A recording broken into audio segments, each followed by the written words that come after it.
Class is now in session. I am Professor Hockey, and today we're discussing Game 50 of the regular season between the San Jose Sharks and the Anaheim Ducks, in which the Sharks have lost 4-3 in the shootout. There was once again some decent improvement. This was not a terrible game from the San Jose Sharks. They came oh so close to being able to win. It literally took the game as far as possible into the shootout, but at the end of the day, it is results that matter, and once again, the Sharks just not getting those results. They leave with the 1 point, but it's the Anaheim Ducks, a division rival, who leave with the 2 points. So now the Sharks have lost 4 straight games against Pacific Division rivals, and in total 7 straight games in general.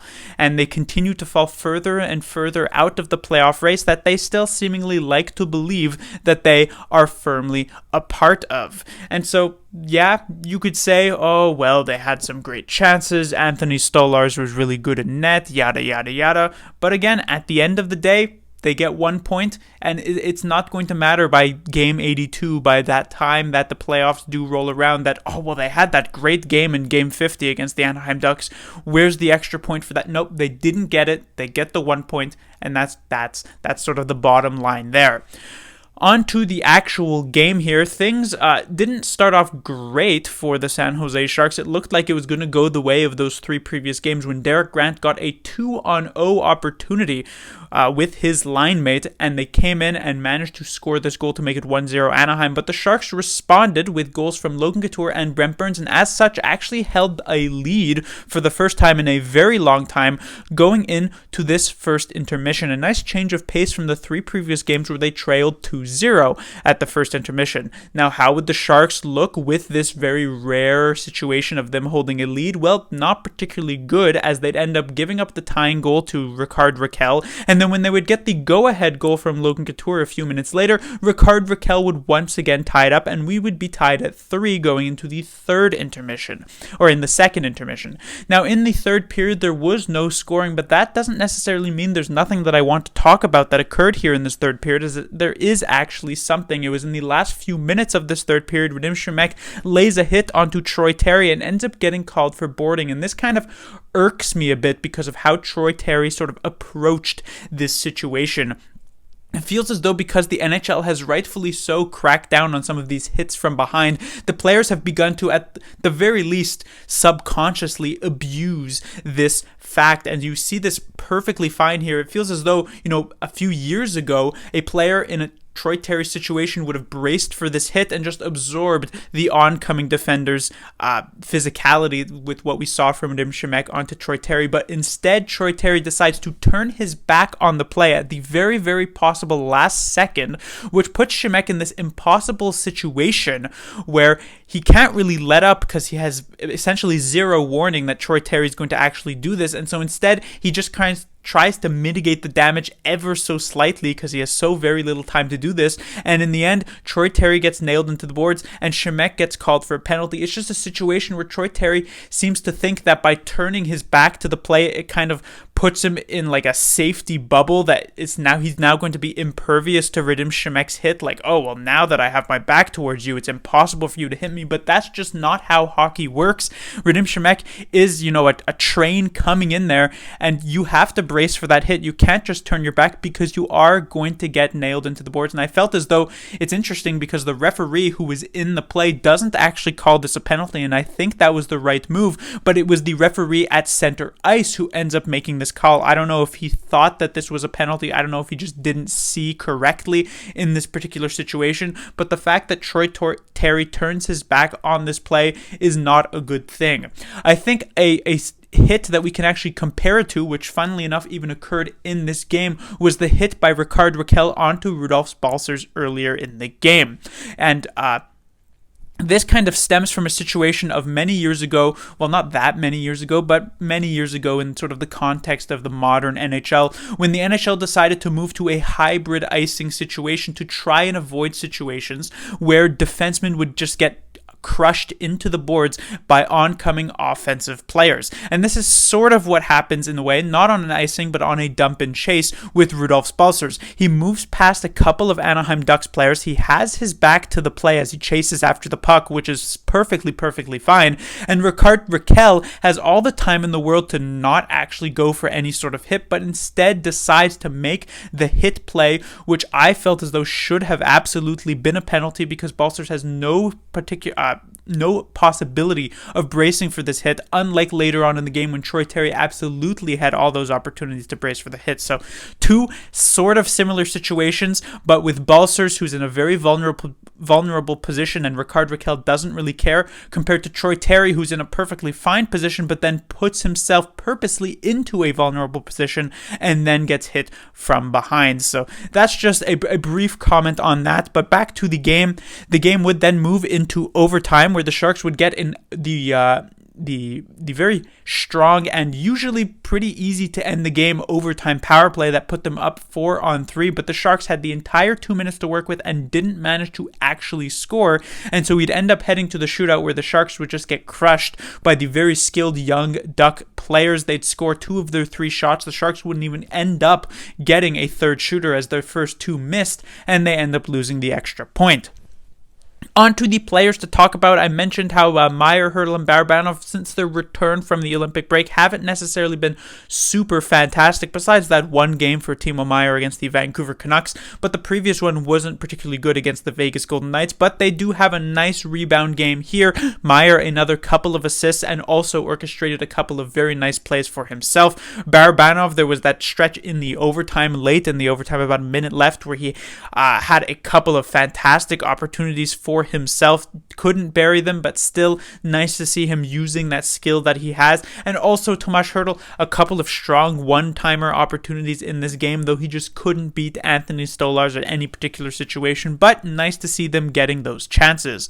On the second line, once again, we have some pretty interesting names, or at least a pretty interesting name. Last game it was Matt Nieto, which I said I'd be very disappointed to see Nieto on the second line once again. That's not the case, as Couture and Balcers were this time joined by a newcomer for the San Jose Sharks. Ryan Dzingel was picked up off of waivers, and he ends up immediately getting inserted into the lineup, and not just in that bottom 6 on the 4th line or anything, but he's immediately put into a top 6 position, and he actually doesn't look all that bad here. He actually had a couple of solid chances. He made a couple of nice passes. One of them in particular set up Noah Gregor for a very good opportunity, because in the end Gregor and Balcers sort of swapped spots in this game, and I was actually rather impressed. Once Dzingel gets a bit more chemistry with the team, maybe there's going to be something there, because Dzingel was once a pretty effective player for the Ottawa Senators. He then kind of bounced around a couple of teams and never really found solid ground.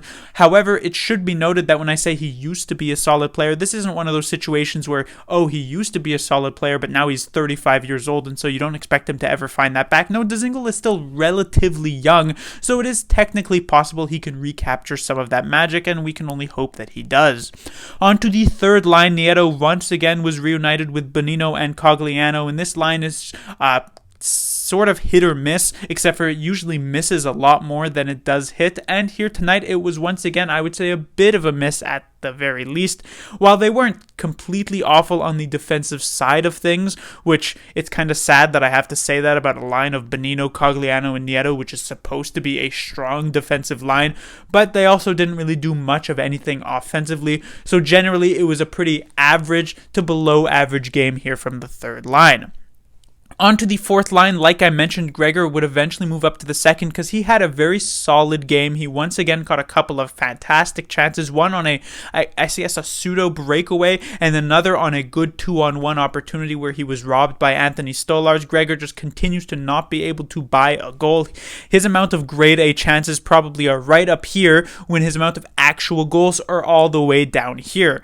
It's kind of crazy when you think about just how many goals he probably could have had if if he had just a little bit of finish in his game. When it comes to the other two fourth liners, we saw the return of Jasper Weatherby to the lineup. He didn't really do much of anything, and we also saw Jonah Gadjevich get this particular spot on the fourth line over Jonathan Dahlen. So Dahlen had been moved down to the fourth line last game as a message sender from Bob Booner, and then very expectedly, Dahlen was not really able to do much of anything when playing on a terrible fourth line with Peterson, who has now been waived since then, and Jeff Viel, who was a healthy scratch here tonight. And instead of then moving him back up to the top 6, or at least to the top 9, he actually ends up being a healthy scratch here tonight. Definitely do not agree with that move.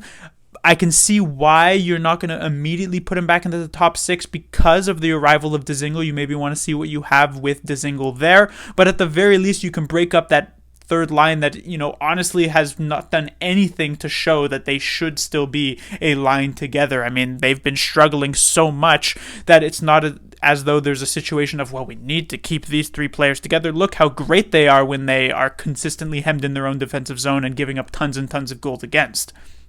But anyway, I digress. On to the defensive pairings. This is an interesting change. Maybe Bob Booner has been watching my videos. As I mentioned in the previous one, that the Brent Burns-Mario Ferraro pairing was just not doing the job as a first pairing for the San Jose Sharks. And lo and behold, we actually have a change to that first pairing this game for the first time in a very long time. Brent Burns was actually put with Jacob Middleton here tonight. You would expect that pairing to actually work relatively well, as Middleton obviously had some solid chemistry with Erik Karlsson, and Karlsson and Burns play a, relatively similar style of game. And I thought while Burns, there were still issues defensively, of course. I mean, just early on in this game, Brent Burns shoots right out of the defensive zone, which allowed for this Anaheim Ducks 2-0 that gave the Anaheim Ducks that 1-0 lead, but he did also get some nice offensive plays. He had 3 points here tonight, so it's hard to criticize him as much as you can when he has 0 points and is still making all of those defensive issues. Basically, a very up and down game for Brent Burns. When it comes to the second pairing, I would say Ferraro definitely did benefit from being out of the spotlight a bit. Of course, he still did get a pretty decent amount of shifts with Brent Burns. It seems as though when, push came to shove, Bob Booner still played Burns with Mario Ferraro, and so Ferraro still ended up with a pretty significant amount of ice time, but there were still obviously opportunities where Ferraro ended up facing weaker competition than he usually does when he's on that first pairing with Brent Burns, and I think that did him some good. Ferraro wasn't nearly as standout bad as he had been at times over these past few games, so that was nice to see. And when it comes to the third pairing, we had Shemek coming in place of Ryan Merkley. This just seems like a direct downgrade from Merkley. I don't think Shemek is necessarily doing anything better defensively. I realize that there's the physicality element that Shemek brings, like we saw from that rant that I did earlier when he hit Troy Terry, but I don't really care if you have 4 hits. I don't really care if you have 400 hits. At the end of the day, the Sharks are losing games. Shemek is not really doing much to help that, and Ryan Merkley at the very least was doing something there, so I would like to see Merkley back in the lineup.